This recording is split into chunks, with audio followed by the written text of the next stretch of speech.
எல்லாம் இழந்து போன, மீன் பிடிக்கல, இல்ல இல்ல இல்ல இல்ல. அப்பதான் புதிய வாய்ப்பை கர்த்தர் கொடுக்கிறார்.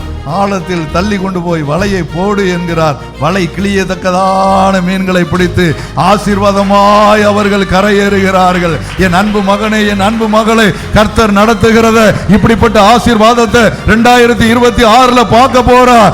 ஆண்டவரும் இரட்சகருமான இயேசு கிறிஸ்துவினுடைய நாமத்திலே 2026 ஆண்டிலே முதல் செய்தியின் வேளையிலே உங்களை வாழ்த்துவதிலே மிகுந்த மகிழ்ச்சி அடைகிறேன். மத்தேயு 4:19, என் பின்னே வாருங்கள், உங்களை மனுஷரை பிடிக்கிறவர்கள் ஆக்குவேன் என்கிற ஒரு அழகான வார்த்தை. இந்த வசனத்துக்குள்ளே 3 முக்கியமான காரியங்கள் அடங்கி இருக்கிறது. அவர் அழைக்கிறார், அவர் ஆக்குகிறார், அவர் அனுப்புகிறார் என்கிற 3 முக்கியமான காரியங்கள் இந்த வாக்குத்தத்தத்திலே அடங்கி இருக்கிறது. ஆக்குவேன் என்கிற வார்த்தையிலே 10 வார்த்தை அடங்கி இருக்கிறது. ஒன்றொன்றாக சொல்லுகிறேன், கவனியுங்கள். உருவாக்குவேன், மாற்றுவேன், பயிற்றுவிப்பேன், தகுதிப்படுத்துவேன், எழுப்புவேன், நிறுவுவேன், நிறைவேற்றுவேன், உயர்த்துவேன், செம்மைப்படுத்துவேன், திருத்துவேன் என்கிற 10 வார்த்தைகள் இந்த ஒரே வார்த்தைக்குள் அடங்கி இருக்கிறது. நான் உங்களை மாற்றுவேன், நான் உங்களை உருவாக்குவேன், நான் உங்களை தயார் செய்வேன் என்கிற ஒரு அற்புதமான வார்த்தைகள் அடங்கி இருக்கிறது இந்த ஆக்குவேன் என்கிற வார்த்தைக்குள். இந்த ஆண்டு நமக்கு 3 முக்கிய காரியத்தை நமக்கு தருகிற ஆண்டாக இருக்க போகிறது. 2026 ஆண்டு ஆண்டவர் அழைக்கிறார், என் பின்னே வாருங்கள் என்பதாக. அவரோடு நெருங்கி இருக்கிற ஆண்டாக இருப்பதற்கு அவர் உங்களை என்ன செய்கிறார்? அழைக்கிறார். அவரோடு நெருங்கி இருக்கிற ஆண்டு. என் கூட வாங்க, என்கிட்ட வாங்க, என் பின்னே வாங்க, என்னோடு இருங்க. அப்போ அவரோடு இதுவரைக்கும் அவரோட இருந்திருக்கும். ஆனால் இந்த வருஷம் அவரோடு அதிகமாய் நெருங்கி இருக்கிற அந்த உணர்வை கர்த்தர் தந்து நம்மை வழி நடத்துகிற ஒரு ஆண்டாக இருக்க போகிறது. 2வது, ஆக்குவேன் என்று சொல்லுகிறார். மனிதரை பிடிக்கிறவர்கள் ஆக்குவேன் என்று சொல்லுகிறார். ஆக்குவேன் என்பது ஆண்டவர் வடிவமைக்கிற ஒரு ஆண்டாகவும் இது என்ன செய்ய போகிறது? இருக்கிறது. நான் உங்களை மனுஷரை பிடிக்கிறவர்கள் ஆக்குவேன், நம்ம வடிவமைக்க போகிறார். 3வது, உங்களை மனுஷரை பிடிக்கிறவர்கள் ஆக்குவேன், பிடிக்க வைக்கிறார், பிடிக்க வைக்கிறார். பிடிப்பது நமக்கு பலன் தரும் ஆண்டாக என்ன செய்ய போகிறது? இருக்கிறது. இந்த 3 முக்கிய காரியத்தை அப்படியே ஆண்டவர் நமக்கு என்ன செய்து தரப்போகிறார்? மாற்றி தரப்போகிறார். முதலாவது, ஆண்டவர் சொல்லுகிறார் வாருங்கள் என்பதாக. இங்கே இருக்கிற கர்த்தருடைய பிள்ளைகள் எல்லாரும் நீங்கள் அழைக்கப்பட்டவர்கள் தான். ஆண்டவர் உங்களை ஏற்கனவே அழைத்திருக்கிறார். அவர் அழைக்காமல் யாரும் இங்கு வரவில்லை. அவர் அழைத்ததினால்தான் வந்திருக்கிறோம். ஆனால் இந்த 2026 கர்த்தர் உங்கள் அழைப்பிலே, உங்களை அழைத்த அழைப்பிலே ஒரு சந்தேகம் அவருக்கு வந்திருக்கிறது. ஒரு சந்தேகம் ஆண்டவருக்கு வந்திருக்கிறது. இவர்கள் அழைக்கப்பட்டவர்கள் தானா? நான் அழைத்தேனே, இவர்கள் அந்த அழைப்பிலே இருக்கிறார்களா? அந்த அழைப்பிலே ஓடுகிறார்களா? அந்த அழைப்பிலே உண்மையாக இருக்கிறார்களா? அந்த அழைப்பிலே நடக்கிறார்களா என்று எண்ணி பார்த்த ஆண்டவர், இல்லை இல்லை, என் பிள்ளைகளுக்கு இன்னும் ஒரு அழைப்பு தேவைப்படுகிறது என்பதை இந்த 2026 துவக்கத்திலே உணர்ந்து மறுபடியும் அழைப்பிற்கு ஒரு அழைப்பு கொடுக்கிற கர்த்தர். அல்லேலூயா சொல்லிடலாமா? அழைப்பிற்கு ஒரு அழைப்பு. நீங்கள் அழைக்கப்பட்டவர்கள், நீங்கள் தெரிந்து கொள்ளப்பட்டவர்கள். ஆண்டவரால் அழைக்கப்பட்ட உங்களுக்கு மறுபடியும் ஆண்டவர் ஒரு அழைப்பை கொடுக்க வேண்டும் என்று சொல்லி ஆண்டவர் விரும்பி உங்களை பார்த்து வாருங்கள் என்று சொல்லி அழைக்கிறார். அல்லேலூயா. அழைப்பிற்கு அழைக்கிறார். இது ஒரு பெரிய விஷயம் இல்லையா? அழைப்பிற்கு அழைப்பு. ஆமென். அவ்வளவு ஒரு சந்தோஷமான ஒரு செய்தி. அழைப்பிற்கு அழைப்பு கொடுக்கிறார். இந்த அழைப்பு ஆச்சரியமானது. இந்த அழைப்பு யாரிடமிருந்து வருகிறது? சர்வ வல்லவரால் வருகிற அழைப்பு. வாருங்கள் என்று சொல்லி பிரதியத்தமாக அழைக்கிறார். ஆண்டவரை ஏற்றுக்கொண்ட நாளிலே கொடுக்கப்பட்ட அழைப்பு உனக்கு புரியாமல் இருந்திருக்கலாம், அது சரியாக தெரியாமல் இருந்திருக்கலாம். ஆனால் இன்று நீ விளங்கி கொள்ளுகிற அளவுக்கு, நீ புரிந்து கொள்ளுகிற அளவுக்கு, நீ தெரிந்து கொள்ளுகிற அளவுக்கு கர்த்தருடைய அழைப்பு உன்னை தேடி நேரடியாக வருகிறது. மகளே, நான் உன்னை அழைக்கிறேன், மகனே, நான் உன்னை அழைக்கிறேன் என்பதாக. இந்த அழைப்பு ஒரு கூட்ட அழைப்பு அல்ல, ஒரு கூட்டத்திற்கு கொடுக்கிற அழைப்பு அல்ல. இந்த அழைப்பு தனிப்பட்ட ஒரு அழைப்பு. ஒரு ஆமென் சொல்லுங்க பார்க்கலாம். தனிப்பட்ட அழைப்பு. ஆண்டவர் உன்னை தனிப்பட்ட முறையிலே என்ன செய்கிறார்? அழைக்கிறார். ஒவ்வொருவருடைய பெயரையும் சொல்லி தனிப்பட்ட முறையிலே என்ன செய்கிறார்? அவர் அழைக்கிறார். ஒவ்வொருவருடைய பெயரையும் சொல்லி தனிப்பட்ட விதத்திலே அவர் அழைக்கிறார். இன்றைக்கு நான் கொடுக்கிற செய்தி உங்கள் எல்லாருக்கும் பொதுவான செய்தியாக இருந்தாலும் கூட அவருடைய அழைப்பு தனிப்பட்டதாய், ஒவ்வொருவருக்கும் தனிப்பட்டதாக இருக்கிறது. ஒவ்வொருடைய பெயரையும் அவர் உச்சரித்து அழைக்கிறார். அதை நீங்கள் உணருங்கள். செய்தியை கேட்கிற நேரத்திலே அதை ருசி பாருங்கள். ஆண்டவர் என் பெயரை சொல்லி என்னை அழைக்கிறார் என்பதை ருசி பாருங்கள், உணருங்கள். என் பேரை ஆண்டவர் சொல்றாரு, என்ன பார்த்து வாருங்கள் என்று சொல்லி ஆண்டவர் அழைக்கிறார் என்கிற காரியத்தை ருசி பாருங்கள். அது ஆச்சரியமாயிருக்கும். அந்த அனுபவம் மிகுந்த சந்தோஷமாயிருக்கும். அழைப்பு தனிப்பட்டது. மோசேயை ஆண்டவர் அழைக்கும் போது நீங்க பார்த்தீங்கன்னா, மோசேயை சுத்தி அவன் ஆடு மேய்ச்சது மாதிரி நிறைய பேர் என்ன செஞ்சிருப்பான்? ஆடு மேய்ச்சிருப்பானா மேய்ச்சிருக்க மாட்டானா? அவன் ஆடு மேய்ச்சது போல மற்றவனும் ஆடு மேய்ச்சிருப்பான். ஆனால் அழைப்பு என்ன அழைப்பா வருகிறது? அது தனிப்பட்ட அழைப்பாக என்ன செய்கிறது? வருகிறது. மோசையை மட்டும் அப்படி என்ன செய்கிறார்? கூப்பிடுறாரு. மோசையை மட்டும் அவனுக்குன்னு எதிர்கால திட்டத்தை கொடுக்கிறார். பெரிய ஒரு வரைபடத்தையே கொடுக்கிறார் மோசையை. அதே மாதிரி உனக்குன்னு ஒரு பெரிய வரைபடத்தை ஆண்டவர் வைத்திருக்கிறார். உனக்குன்னு ஒரு பெரிய வரைபடத்தை வைத்திருக்கிறார்.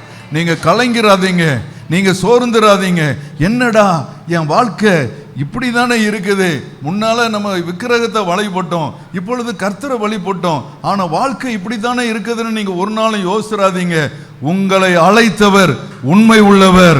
அவர் உங்களை உயர்த்துவதற்காக அழைத்திருக்கிறார் என்பதை புரிந்து கொள்ளுங்கள். இதுவரைக்கும் ஆண்டவர் உங்களை சாதாரணமாக விட்டுவிடவில்லை.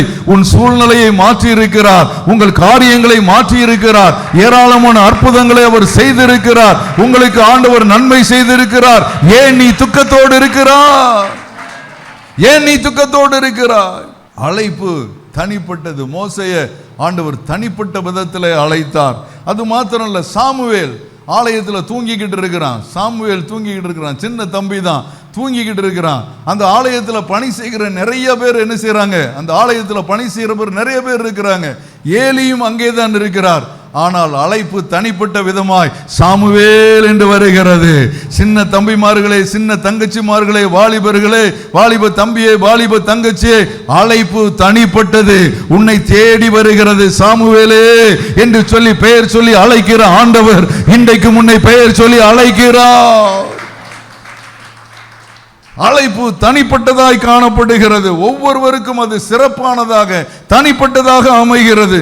எலிசாவை ஆண்டவர் அழைக்கும் போது எலிசா ஒரு இடத்துல உழுது கொண்டு இருக்கிற ஒரு மனிதனாக காணப்பட்டான் எலிசாவை அழைக்கும் போது. ஆனா எலியா அவனை பார்த்து நீதான் ஆண்டவருக்கு தேவை என்று சொல்லி அவனை என்ன செய்கிறார்? அபிஷேகம் பண்ணி கூட்டி கொண்டு வருகிறார். அப்போ அழைப்பு ஒவ்வொருவருக்கும் வரும்போது அது தனிப்பட்டதாக காணப்படுகிறது.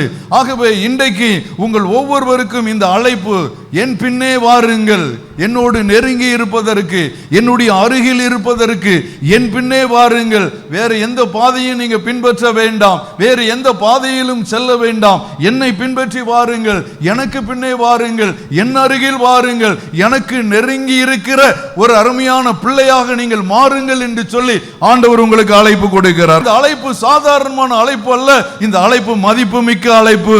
ஒரு மனிதனுக்கு வாழ்க்கையில பல வாய்ப்புகள் வரலாம். வேலை வாய்ப்பு வரலாம், கல்வி வாய்ப்புகள் வரலாம், திருமண வாய்ப்புகள் வரலாம், நிறைய சந்தர்ப்பங்கள் கிடைக்கலாம்.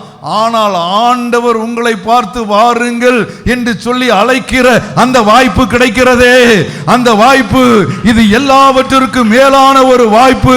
அப்படிப்பட்ட ஒரு வாய்ப்பை தான் கர்த்தர் உங்களுக்கும் எனக்கும் தந்து ஆண்டவர் உங்களையும் என்னையும் இந்த 2026ஆம் ஆண்டு இந்த முதல் ஆராதனையிலே உங்களையும் என்னையும் நிறுத்தி வைத்திருக்கிறார். அல்லேலூயா. இந்த அழைப்பு தெய்வீக முதலீடு. தெய்வம் உங்க மேல முதலீடு பண்ணுகிறார். ஒரு ஆமென் சொல்லுங்க பார்க்கலாம். நீங்க யாரையாவது நம்ம முதலீடு பண்ணுவீங்களா?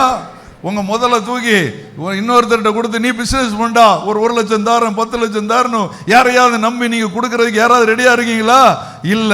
ஆனா தெய்வம் பரலோக முதலீட உன் பேர்ல முதலீடு பண்ணுவதற்கு நீ என்னுடைய மகள், நீ என்னுடைய மகன், உன்னை நம்பிதான் நான் பரலோகத்திற்குரிய காரியங்களை முதலீடு பண்ணுகிறேன். நீ இந்த பூமியில எனக்குரிய காரியங்களை செய்வதற்கு உன்னை முதலீடாக நான் நியமிக்கிறேன் என்று சொல்லி நியமிக்கிற அந்த அனுபவம் இருக்கிறதே, அது எவ்வளவு சிறப்பான அனுபவம்.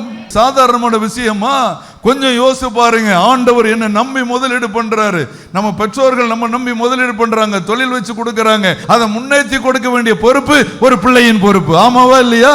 அப்ப பரலோகம் உன்னை நம்பி அந்த பொறுப்பை முதலீடு பண்ணி கொடுத்திருக்கும் போது பரலோகத்திற்குரிய காரியங்களை முன் அனுபவமாய் கொண்டு செல்வதற்கு, முன்னேற்றி காட்டுவதற்கு அது உன்னுடைய தலைமையில் எழுதப்பட்ட ஒரு தீர்ப்பு என்பதை நீங்கள் விளங்கிக் கொள்ள வேண்டும். ஆமென். முதலீடு சாதாரணமான முதலீடு அல்ல. விண்ணகத்தின் முழு அதிகாரமும் உன்னுடைய தனிப்பட்ட பெயரிலே விண்ணகத்தின் முழு அதிகாரமும் இறங்கி வருகிறது. பரலோகத்தின் முழு அதிகாரமும் உன் மீது இறங்கி வருகிறது. அப்படிப்பட்ட ஒரு பெரிய ஆசீர்வாதத்தினால் தேவன் உன்னை நிரப்பி இருக்கிறார். அல்லேலூயா. அழைப்பு உன்னை மாற்றுகிற சக்தி. பேதுருவை ஆண்டவர் அழைக்கிறார். மீன் பிடிக்கிறான், அவனை ஆண்டவர் அழைக்கிறார். ஒரு அப்போஸ்தலன் அந்தஸ்துக்கு ஆண்டவர் உயர்த்துகிறார். மோசே பாருங்க, பேச முடியாது, திக்குவாயன் அப்படிங்கிறான். அவனை ராஜாக்களுக்கு முன்பதாக எதிர்த்து நிற்கும்படி தேவன் என்ன செய்கிறார்? உயர்த்துகிறார். தாவீது சாதாரண ஆடு மேய்க்கிறவனாக காணப்படுகிறான். அவனை ராஜாவாக ஆண்டவர் என்ன செய்கிறார்? உயர்த்துகிறார்.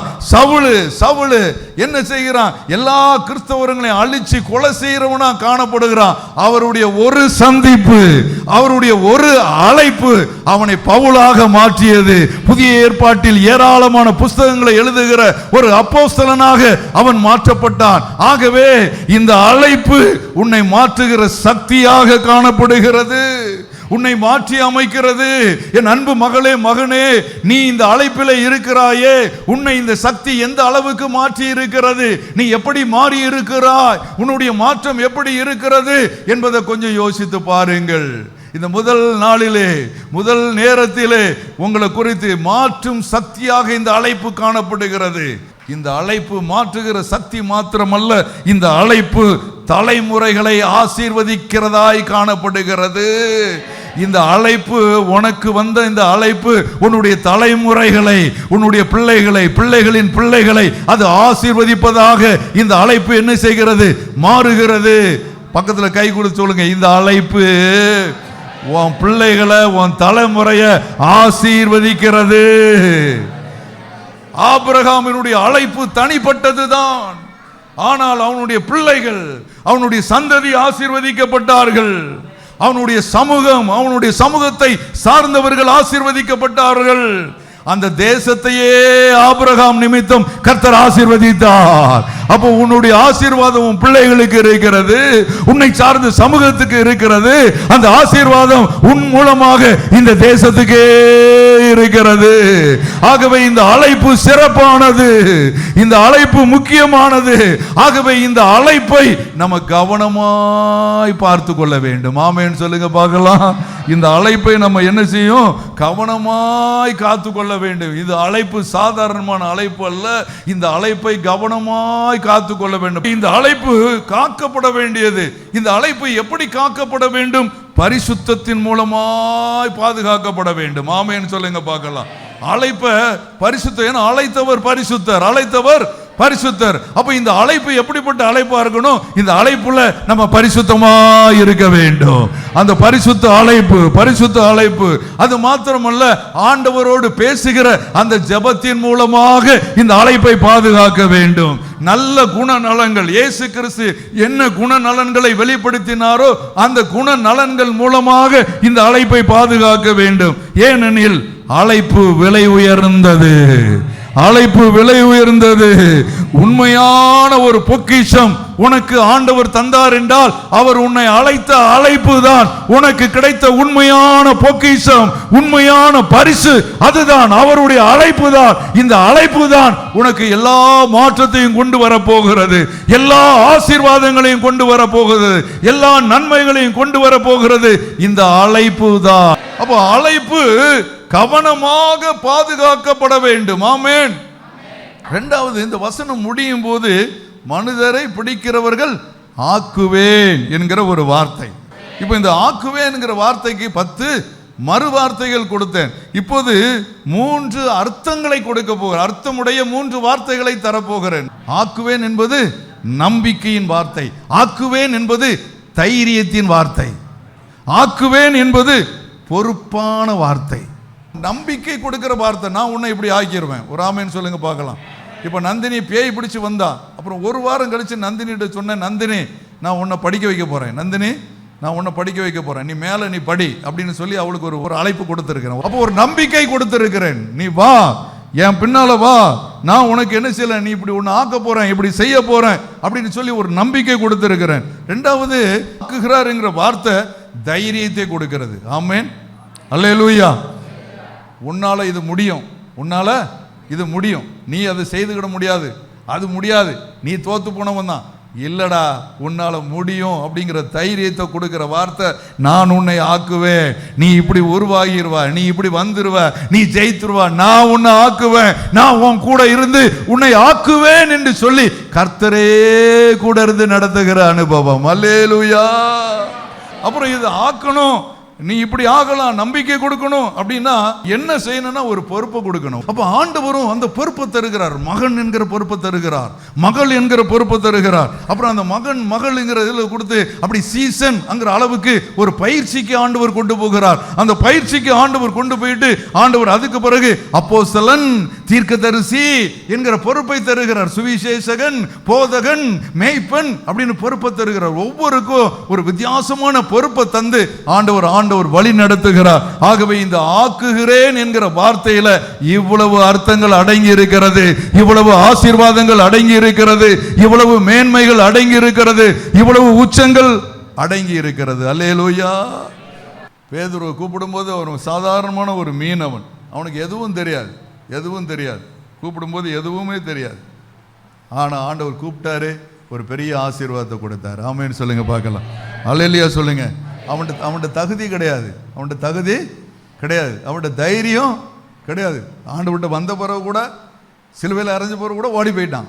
தைரியம் கிடையாது, அனுபவமும் கிடையாது, இந்த வாழ்க்கையில் அனுபவமும் கிடையாது. ஆனால் ஆண்டவர் அவனை கூப்பிட்டு ஒரு பெரிய ஆசை, நான் உன்னை மனிதரை பிடிக்கிறவர்களா ஆக்குவேன். அல்லேலூயா. ஒரு தாய் கிட்ட பிள்ளை வந்து கேட்குது, அம்மா பசிக்குது, கொஞ்சம் பொறுடா, சோறு ஆக்கிடுறேன். Praise the Lord. அல்லேலூயா. கொஞ்சம் பொறு, சோறு ஆக்குறமா இல்லையா? ஒரு தாய் என்ன செய்கிறாள்? அவள் செய்கிற வேலை என்ன? அரிசியை தேர்ந்தெடுக்கிறாள். ஒன்ன தெரிந்தெடுத்தது போல, ஒன்னு ஆண்டவர் அரிசி போல ஆண்டவர் என்ன செய்திருக்கிறார்? செலக்ட் பண்ணி இருக்கிறார். ஒரு ஆமைன்னு சொல்லுங்க பார்க்கலாம். உங்க சோறு பொங்குறதுல இருந்து உதாரணம், அரிசியை தேர்ந்தெடுத்து போல தேர்ந்தெடுத்திருக்கிறார். அதுல ஆண்டவர் உங்களை அழைச்சிருக்கிறார். ஆமென். ரெண்டாவது, இந்த அரிசியை தண்ணீர்ல என்ன செய்வாங்க? கழுவுறது ஆண்டவருடைய வார்த்தையையும் ஆண்டவருடைய ஜெபத்தையும் என்ன செய்கிறது? குறிக்கிறது. ஆண்டவருடைய வார்த்தையும் ஜெபத்தையும் குறிக்கிறது. எப்படின்னா, ஆண்டவர் வார்த்தையாலும் நம்முடைய ஜெபத்தாலும் நம்மை கழுவுகிறார். அல்லேலூயா. ஆண்டவர் வார்த்தையாலும் நம்முடைய ஜெபத்தாலும் ஆண்டவர் நம்ம என்ன செய்கிறார்? கழுவ முடியும். வார்த்தை நம்மகிட்ட வருது. வார்த்தை நம்மகிட்ட வந்தோன்னே, ஐயோ இந்த தப்பை செய்கிறேனே, இந்த காரியத்தை செய்கிறேனே, ஆண்டவருக்கு பிடிக்காத இடத்துல வாழ்றேனே என்று சொல்லி அப்படிப்பட்ட எண்ணம் வரும்போது ஆண்டவரே என்று சொல்லி ஜெபிக்கும் போது ஆண்டவர் அப்படியே கழுவி எடுக்கிறார். ஒரு ஆமேன்னு சொல்லுங்க பார்க்கலாம். கழுவி முடிச்ச பிறகு என்ன செய்வாங்க? நெருப்புல வைப்பாங்க. அரிசியை நெருப்புல வைக்கணும். நெருப்புல வைக்கிற அனுபவம் சோதனையின் அனுபவம். சோதனை வருகிறது, சில கஷ்டங்கள் வருகிறது, சில பாடுகள் வருகிறது, சில பிரச்சனைகள் வருகிறது. அந்த அக்கினி போல பல பிரச்சனைகளை சந்திக்க வேண்டி இருக்கிறது. அந்த அக்கினி எரியும் போது அந்த சோறு கொதிக்கிறது அல்லவா, டப்ப டப்பா டப்ப டப்பான்னு கொதிக்கிறதுல ஒரு சத்தம் வரும். சில நேரம் மூடிய கூட கீழே என்ன செய்கிறோம்? தள்ளி போட்டுரும். இப்படி தள்ளி போடுற அனுபவத்துக்கு வரைக்கும் இந்த சோதனை நம்ம கொண்டு போயிடலாம். பிரைஸ் எல்லாம் அல்லேலூயா. தள்ளி போடுற அனுபவத்துக்கு வரைக்கும் இந்த சோதனை கொண்டு போயிடலாம். ஆமென் அல்லேலூயா. ஆனா அவள் அந்த காத்து இருக்கிறாள். அவள் என்ன செய்யறாள்? காத்து இருக்கிறாள். இப்போ என்ன செய்ய முடியாது? நீ என்னதான் கொதிச்சாலும், நீ என்னதான் அடக்கு பண்ணாலும், நீ என்னதான் சேட்டை பண்ணாலும், நீ என்னதான் வம்பு பண்ணாலும் நான் காத்திருப்பேன். ஆமென் அல்லேலூயா. காத்திருக்காமல் அதை அக்கினியை அமைதி சோதனையை அமைதிப்படுத்தி விட்டால் அது அரிசியாகத்தான் மீண்டும் என்ன செய்ய வரும், அல்லது ஆஃப் ஆயிலாக என்ன செய்யும் வரும். அது நமக்கு என்ன செய்யாது? உதவாது. வைத்து என்ன செஞ்சிடும்? கெடுத்துரும். அப்போ அது என்ன செய்யறது? காத்திருக்கிறாள். டைம், நேரம். அந்த நேரத்துக்காக என்ன செய்கிறாள்? காத்திருக்கிறாள். அந்த காத்திருக்கிற நேரம் முடியும் போது, காத்திருக்கிற நேரம் முடியும் போது, சரியான தருணம் வரும் பொழுது அந்த அரிசியை சோறாக மாற்றி இறக்குகிறாள். Right time, right time, right டைம்ல கர்த்தர் ஆசீர்வதிப்பார். ரைட் டைம்ல கர்த்தர் ஆசீர்வதிப்பார். ஆமென். அப்படிப்பட்ட ஒரு மேலான காரியத்தை ஆண்டவர் தருவார். அரிசி சோறாக மாறுவதற்கு ஒரு தாயிடம் அரிசி தன்னை அர்ப்பணித்தது போல நீங்கள் உங்கள் வாழ்க்கையை ஆசீர்வாதமாக மாறுவதற்கு ஆண்டவருடைய கரத்தில் உங்களை அர்ப்பணித்தால், ஆக்குகிறவருடைய கரத்திலே அர்ப்பணித்தால், தாய் ஆக்குகிற அந்த சோறு ஆசீர்வாதமாய் மாறினது போல, அந்த அரிசி ஆசீர்வாதமாய் மாறினது போல கர்த்தர் உங்களை ஆக்குகிறதற்கு அவர் துடித்துக் கொண்டிருக்கிறார். அவர் உங்களை மேன்மைப்படுத்துவதற்கு அவர் துடித்துக் கொண்டிருக்கிறார். அவர் ஆக்குகிற சக்தி உடையவர். அவர் உங்களை எல்லா விதத்திலும் ஆக்க முடியும். அந்த ஆக்கம் நிறைந்த சக்தி உடைய ஆண்டவர் உங்களுக்கு எல்லா ஆக்கமும் தருவதற்கு அவர் வல்லமையுள்ளவராய் இருக்கிறார். அவருடைய கரத்திலே உங்களுடைய வாழ்க்கையை கொடுக்கும் பொழுது எல்லாவற்றையும் சரியாக ஆக்கி உங்களை ஆசீர்வதித்து உங்களை நிரப்பி உங்களுக்கு ஒரு பெரிய காரியங்களை அவர் செய்வார். மூன்றாவது, மனிதரை பிடிக்கிறவர்கள். ஆமென் சொல்லுங்க. எல்லாரும் கையை பிடிங்க, அப்பதானே பிடிக்க முடியும். எப்படி இப்ப கையை பிடிச்சீங்களோ அப்படி உங்க மூலமா ஒரு பெரிய பாதிப்பை சமூகத்துக்குள்ள கர்த்தர் உண்டாக்க போறாரு. உன் குடும்பத்துக்குள்ள கர்த்தர் ஒரு பெரிய பாதிப்பை உண்டாக்க பண்ண போறார். பாதிப்புன்னா இது ஆசீர்வாதமான பாதிப்பு. உங்களுடைய வேலை தளத்துல உண்டு பண்ண போறாரு. உங்க உறவுக்காரங்கிட்ட உண்டு பண்ண போறாரு. உங்க கண்ணீர்ல நீங்க வடிக்கிறீங்களே கண்ணீர், ஐயோ என்று சொல்லி 2025ஆம் ஆண்டு வரைக்கும் என்ன காரியத்தை குறித்து கண்ணீர் வடித்தீர்களோ அதிலெல்லாம் ஒரு மாற்றத்தை ஆண்டவர் கொடுக்க போகிறார். ஒரு மாற்றத்தை கொடுக்கிறார். ஒரு பாதிப்பை ஆண்டவர் உண்டு பண்ணுவார். ஒரு இம்பாக்ட் ஆண்டவர் உண்டு பண்ண போகிறார். ஆமென் சொல்லுங்க பார்க்கலாம். உங்களை பார்த்து ஒருவன் அசிங்கமான பாதை விட்டு திரும்புகிறான், ஒருவன் நம்பிக்கை பெறுகிறான், ஒருவன் திரும்புகிறான், ஒருவன் நம்பிக்கை பெறுகிறான், ஒருவன் மாறுகிறான், ஒருவன் ஆசீர்வதிக்கப்படுகிறான். இதெல்லாம் இந்த பாதிப்பெல்லாம் உங்க மூலம் என்ன செய்யப்படுகிறது? உண்டாக போகிறது. உங்க பகுதியில் உண்டாக போகிறது. மைக் இல்லாத இடத்துல சொல்லுங்க சொல்லுங்க சொல்லுங்க சொல்லுங்க மைக் இல்லாத இடத்துல மிகப்பெரிய ஊழியம் நடக்க போகுது. பிரைஸ் எல்லாம் பிடிக்க போறீங்க. ஒரு ஆமென் சொல்லுங்க பார்க்கலாம். மேடை இல்லாத இடத்துல ஒரு பெரிய ஊழியம் நடக்க போகுது. இது மேடையில் நடக்கிற ஊழியம் இல்ல, தரையில ஊழியம் நடக்க போகிறது. தரையில ஊழியம் நடக்க போகுது. தரையில நீங்க நிக்க போறீங்க. ஒரு பாதிப்பை உண்டு பண்ண போறீங்க. இயேசுதான் என்கிற பாதிப்பை உண்டு பண்ண போறீங்க. அது உங்க குடும்பத்துல நடக்கும், அது உங்க வீட்டுல நடக்கும், நீங்க போகிற இடத்துல நடக்கும், உங்க உறவுகள்ல என்ன செய்யும்? நடக்கும். ஒரு பாதிப்பு உண்டாகும். பிடிப்பீர்கள். ஆமென். வேலை இழந்தவருக்கு புதிய வாய்ப்புகள் வருகிறது. மூடிய கதவுகள் அல்ல, உங்களுக்கு திறந்திருக்கும் கதவுகள் உங்களை தேடி வரப்போகிறது. திறந்திருக்கும் கதவுகள் உங்களை தேடி வரப்போகிறது. ஆமென் சொல்லுங்க பார்க்கலாம். அல்லேலூயா சொல். நம்புங்க, நம்புங்க, ஏற்றுக்கொள்ளுங்க, விசுவாசிங்க. கர்த்தர் சொல்றாரு, கர்த்தர் சொல்றாரு, கர்த்தர் மாத்த போறாரு, கர்த்தர் இதை செய்ய போகிறாரு, கர்த்தர் சொல்றாரு பிடிப்பீர்கள் அப்படின்னு சொல்லி கர்த்தர் சொல்றாரு. அதை நீங்க நம்புங்க. ஒருவேளை அந்த நம்பி உங்க விசுவாசத்தை உங்களுக்குள்ள வர்த்திக்க பண்ணி அதை வளர பண்ணி நான் இதை பிடிப்பேன், இந்த வருமானத்தை பிடிப்பேன், வேலையை பிடிப்பேன், இதெல்லாம் இழந்து நிற்கிறேன், இதெல்லாம் நான் கட்டாயம் பிடிப்பேன். கர்த்தர் இதை பிடிக்கிறதுக்கு இந்த நேரத்தில் ஆண்டவர் எனக்கு உதவி செய்வார். அல்லேலூயா. வலைய போட்டாங்க, மீன் கிடைக்கல.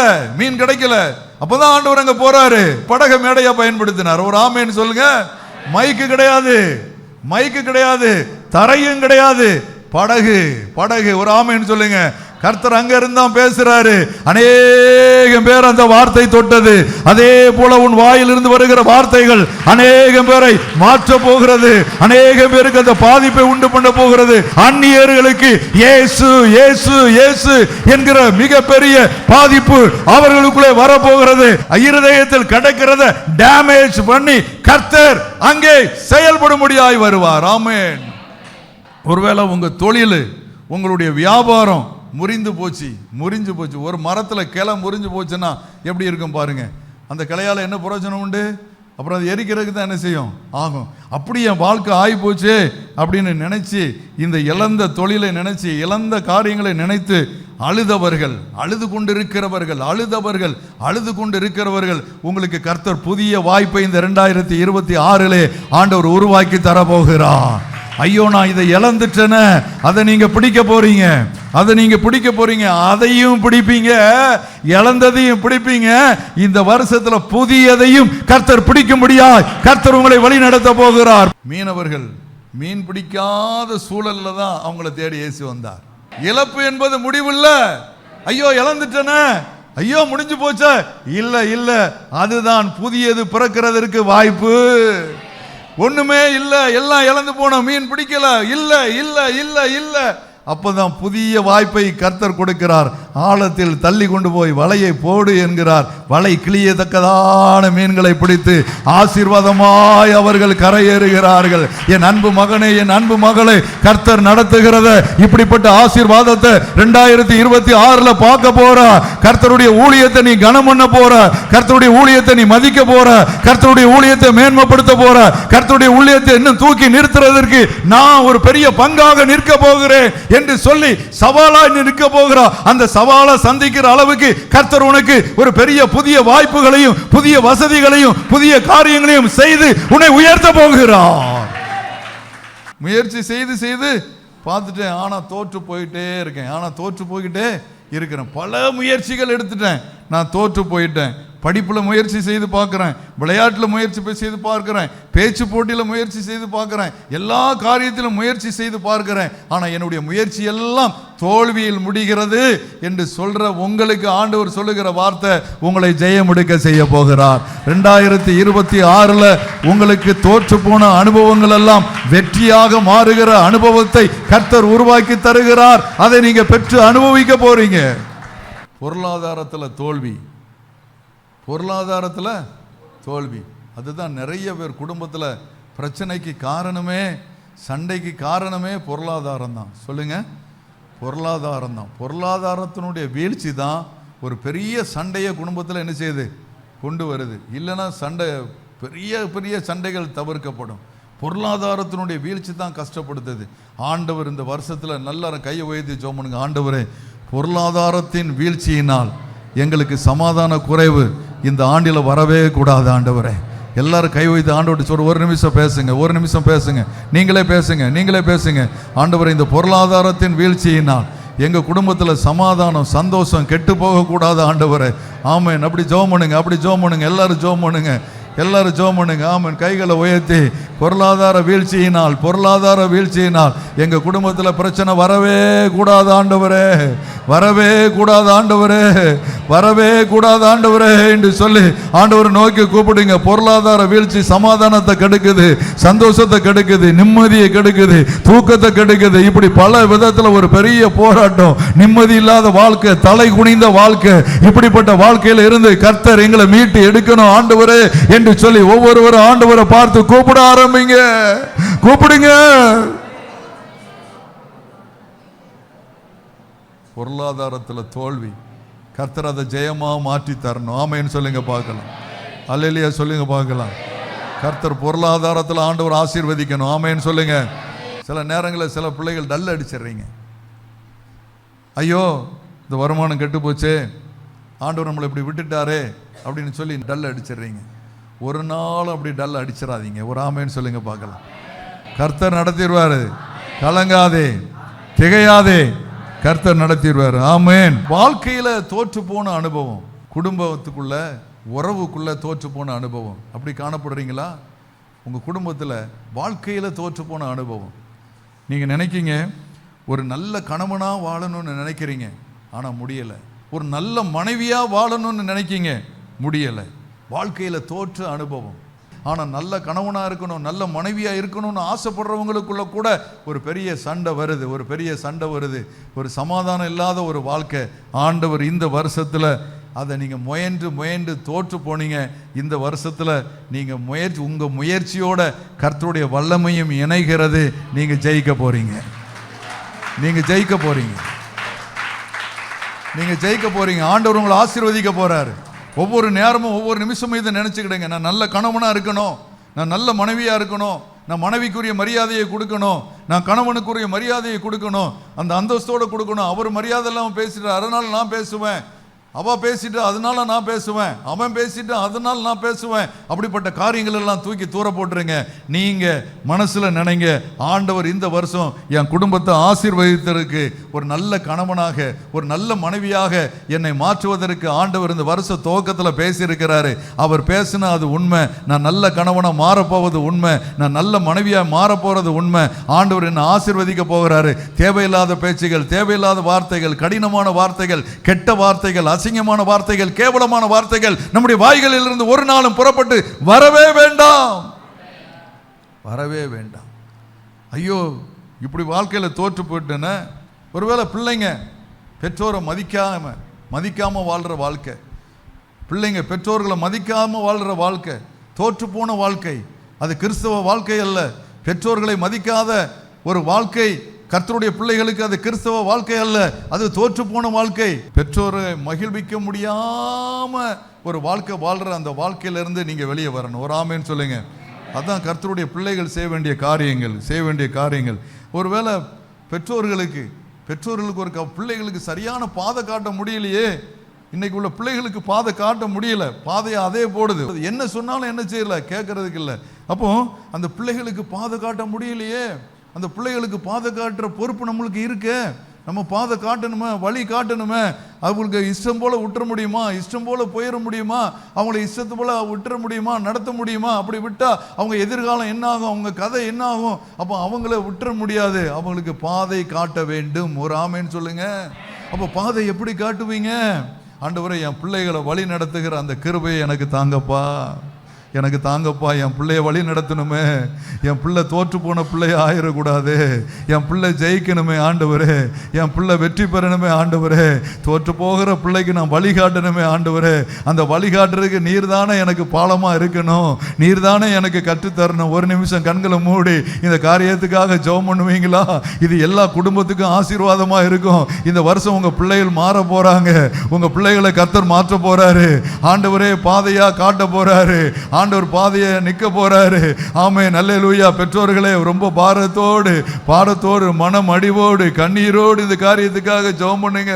இன்னைக்கு இருக்கிற பிள்ளைகள் மிகப்பெரிய மோசமான சூழ்நிலையை நோக்கி சென்று கொண்டிருக்கிறார்கள். அவர்களுக்கு ஒரு பெரிய பாதை, மோசமான பாதை, அசிங்கமான பாதை, கேவலமான பாதை அவர்களுக்கு முன்னாக சென்று கொண்டிருக்கிறது. இந்த பாதையிலிருந்து அவங்களுக்கு மீட்டு எடுக்கணும்னா பிள்ளைகளுக்கு சரியான பாதை காட்ட வேண்டிய பொறுப்பு, கடமை பெற்றோர்களாகிய நமக்கு இருக்கிறது. அந்த பொறுப்புல இருந்து நம்ம தவறிடக்கூடாது, நம்ம மாறிடக்கூடாது. உங்களுடைய பார்வை எப்பொழுதும் பிள்ளைகள் பக்கமாக இருக்க வேண்டும். பிள்ளைகளை விட்டுறக்கூடாது. பிள்ளைகளை பிடித்துக் கொள்ள வேண்டும். உங்களை பிடிக்கிறவர்களாய் கர்த்தர் மாற்ற போகிறார். வேலையை இழந்துட்டியா, வருமானத்தை இழந்துட்டியா, பொருளாதாரத்தை இழந்துட்டியா, வாழ்க்கையை இழந்துட்டியா, இழந்த எல்லாத்தையும் பிடிக்கிறதற்கு கர்த்தர் உன்னை அழைக்கிறார். நீ பிடிக்க போகிறாய். கர்த்தர் உன்னை ஆசீர்வதித்து நடத்த போகிறார்.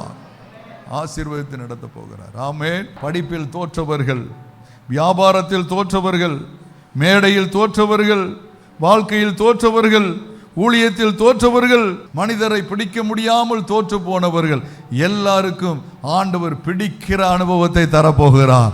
நீ எல்லாவற்றையும் பிடிக்க போகிறார். நீ எல்லாவற்றையும் பிடிக்க போகிறாய்.